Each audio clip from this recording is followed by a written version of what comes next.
Welcome to your New Hampshire National Guard podcast. We are always ready, always there. This podcast series is a production of the State Public Affairs Office. Welcome to the show. I'm your host, Tech Sergeant Charles Johnston with Public Affairs. I'm joined today by Tech Sergeant Alan Dwyer. He's with the 157th Air Refueling Wing Communications Flight. Thanks for joining the show. Lovely to be here this morning. So talk to us a little bit first about who you are, how long you've been in, and what you do with ComFlight. I'm going just past 16 years now, enlisted in the Guard, about either 13 or 14 for working for them full-time. It's been an evolution of what I do specifically in ComFlight. Started out at your help desk level, helping out people directly, and then slowly sliding to the back shop where I keep things running. And ideally, you never see what I do because you only see me if things break. I've been a New Hampshire resident all my life. I really love that I get to support my state in what I do, but also get to be helpful and learn and have a lot of opportunities as well. I'm kind of a weird combination of a huge nerd about almost anything IT, whether it's computers, whether it's phones, whether it's audio, the magical things we're talking on now, or anything that probably plugs into the wall. I'm interested in how it works and what makes it work, how to make it better. But on the other hand, I really love the outdoors as well. You are getting set to embark on a really exciting journey, an approximate 2,200-mile, 6-month thru-hike attempt of the Appalachian National Scenic Trail. You have an approved leave of absence to try this. You're going solo. Only about 3,000 people try this every year. And even though most people don't make it, you're taking this on anyway. Indeed. A northbound through hike. A lot of people are like, hey, are you starting in Maine? Are you starting in Georgia? Definitely starting in Georgia. I want to follow the good weather up there. Even I did the long trail this past July as a start, as a practice, and I picked July because it was nice weather and there was room for things to go wrong without having to worry about extreme weather as much. You always have to respect it, but I'm hoping to start March 22nd is the day I want to set foot on the trail. I'm looking at this point taking a train down because it's easier logistically with your gear and some of the things that you can't take on a plane and the reliability, as well as just it takes about 24 hours, but that's going to be 24 hours for me to relax and kind of like process this kind of shift from a very busy life as a ComFlight person, trying to make everything work, get everything done before, to just, okay, I'm shifting into this 6-month phase of being voluntarily homeless. Well-resourced, that's a definitely legitimate problem that's on own, but a well-resourced person living out in the middle of nowhere. Why? Why the Appalachian Trail? It's a very big thing. It's challenging. It's difficult. The success rate, I was just looking it up the other night, is 25% for thru hikers. So it is something that you really have to commit to. I've found growing up in spending some time outdoors, facilitating outdoor space for other people, the solo space to be a very special space, a good space for processing life, for growth, figuring out what's next. And that's one of the motivations for this too, is I'm probably, some might argue, 2/3 of the way through a military career. I'm not done yet. I'm happy to still be here, but this is a space where I'm trying to figure out what next might look like. There's a lot of options, a lot of opportunities. I'd like to say the Guard's kind of a space where you have like a pile of opportunities and you get to pick one. A lot of people are trying to just find one break, one thing. I feel like the space that I'm in, the position I'm in, there's a bunch of them and I could pick any of them, but which I'm grateful for, and I think it's something that is going to take time to think about. So you're a cyber defense systems administrator who loves technology. You're plugged in every day with the latest and greatest things from a technological perspective. And you're going to be, for the most part, unplugged for 6 months. Yes. So when do you actually plan to take the phone out and turn it on, or maybe take it off airplane mode and use it? Are you going to document your journey on social media, or are you going to be making phone calls and checking in with folks, or what's the outlook with the phone, at least? I hope to be intentional about my use of technology as I go. Definitely want to engage in stepping back. It is amazing. I mean, for all of us, if any of us stop and evaluate how much time we actually spend in front of these things, you're like, wow, I could be doing a lot of other things, or is this a healthy amount of time I'm spending? So that separation I'm looking forward to. But I also want to be able to share the experience with a lot of people in my world. I definitely will be sharing some things on social media, as well as I'm an IT guy, so I have my own domain, I have my own website, so I'm hoping to blog post once a week is my goal. Some pictures, a little description of what's going on. And it's got multiple reasons why I want to do that. One, I found when I did the long trail, I posted a lot of stuff to Instagram and Facebook, and because it's the same company, you put it one place, it goes out, it was easy.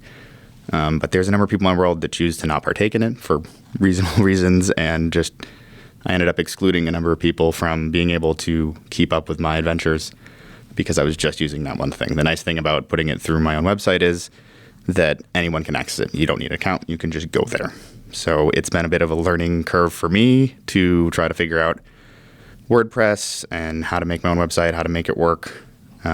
Very quickly, you do this sort of thing like, oh, I see why we pay people to do this, or why someone would pay someone to do this, because it's a lot of work and it takes time and effort and practice and failing. And the learning part is really fun too. It's given me a space to learn those things and have a little more appreciation for what people do in that space.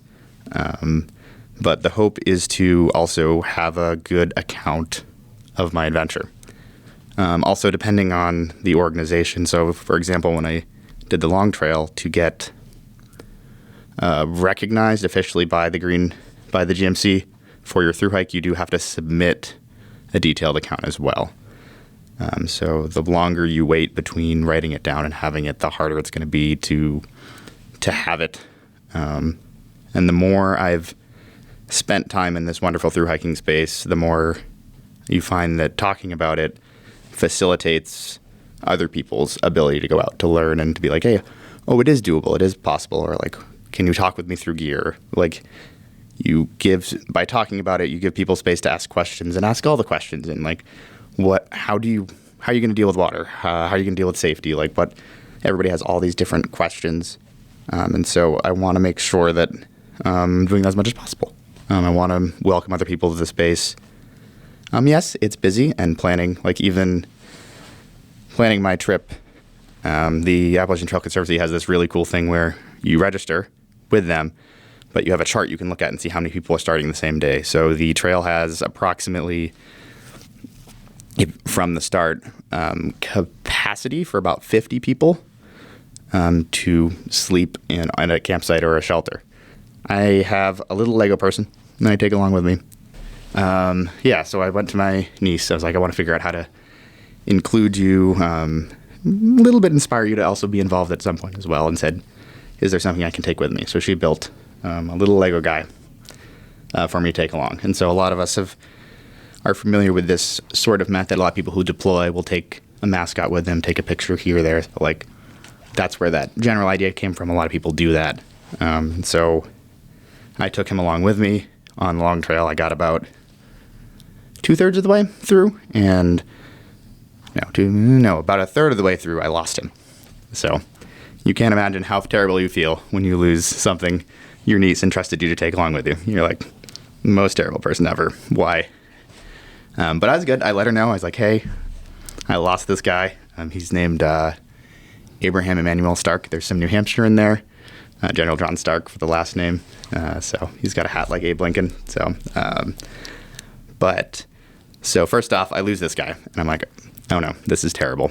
So I go back hike 2 or 3 miles trying to find this thing. There's a southbound hiker who I stopped and was like, hey, if you see this, can you find it? After the fact, you realize how insane you sound. Like, I'm a grown adult talking to some other person hiking, being like, hey, have you seen my Lego man? And they're like, I'm sure she thought I was nuts. She was super kind, super good about it, and was like, yeah, sure. And of course, I saw her a second time coming back, and was like, what? For sure, if you see anything, let me know. Here's my info. I ran into one other person after I lost it, who was the caretaker of the shelter I stayed the night before. I let her know, and then I wrote a little note in the next logbook at the next shelter being like, hey, if you see this thing, let me know. And so I pressed on, and I was like, oh, well, that's a bummer.